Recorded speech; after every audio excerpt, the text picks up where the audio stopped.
Belshazzar feast. The writing on the wall. Long ago, there was a beautiful city called Babylon. It was the capital of one of the greatest empires of the ancient world. More than 1 million people lived behind its towering walls and gates of polished brass. The Babylonians were pagans who worshipped great idols of gold, silver, wood and stone. And they were a warlike people. During the reign of King Nebuchadnezzar, his cruel, fierce Babylonian armies conquered the surrounding nations. They took captive the strong young men and women to be their servants. Some of these were from the land of Israel. And among them was a young man named Daniel. In the court of King Nebuchadnezzar, Daniel soon became a trusted advisor and was made chief of the wise men. Through Daniel, the king came to know that there is only one God, the Lord of heaven and earth. But the man-made idols were still worshipped by most of the people, and as the years passed, God and his prophet Daniel were forgotten. Eventually, Belshazzar became king. He was a cruel, selfish man who thought only about having a good time.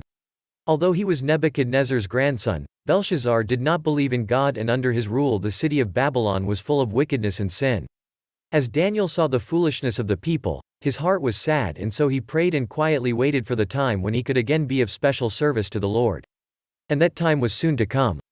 For outside the walls of Babylon was the mighty army of Medes and Persians led by Cyrus, king of Persia. But Belshazzar just laughed at them, unafraid. Were not the walls of Babylon 300 feet high and 80 feet thick? Cyrus could never conquer this city. But Belshazzar didn't know just how powerful the enemy was, nor how clever their plan to capture Babylon. Feeling safe inside the strong walls of the city, a great feast was given to honor the evil idols the people worshipped. 1,000 lords and ladies were summoned to attend the great banquet. Shouts of acclamation arose from the crowd when the king came into the banquet hall. "O king, live forever," they cried, certain that the great Babylonian empire would never end. As the king took his place at the table, servants brought in huge platters heaped with food. They filled the goblets with wine again and again, and the noise and shouts of revelry increased. Suddenly Belshazzar had an idea. He remembered the cups made of gold and silver that had been stolen years before from the temple of God at Jerusalem. "Bring the golden goblets here," he ordered. When the temple goblets were brought, the king filled them with wine. He would show that he didn't believe in the God of Israel, even if his grandfather had worshipped him. He held his cup aloft. "Let us drink to our gods of gold, silver, brass, wood and stone," he cried. Just as Belshazzar lifted the cup to his lips, a strange thing happened. The goblet dropped from the king's fingers. He stared at the wall before him. For a strange hand had suddenly appeared above the light of the candlestick. There were shrieks and screams of fear. Then, the hand began to write words on the palace wall: mean, mean, tekel, a parson. An unearthly silence gripped the banquet hall as the people stared at the mysterious words spelling out a message no one could understand. The king's face paled. "Send for the wise men. Find someone who can tell me the meaning of the writing on the wall." But none of the fortune-tellers, magicians, or astrologers could explain the meaning of the strange symbols written on the wall of the palace. Still shaking, the king sat down at the long table. Surely someone could tell him where the message came from and what it meant. Then the queen mother came hurrying into the banquet hall. She reminded the king of Daniel, the man of wisdom and understanding, who had been able to interpret King Nebuchadnezzar's dream.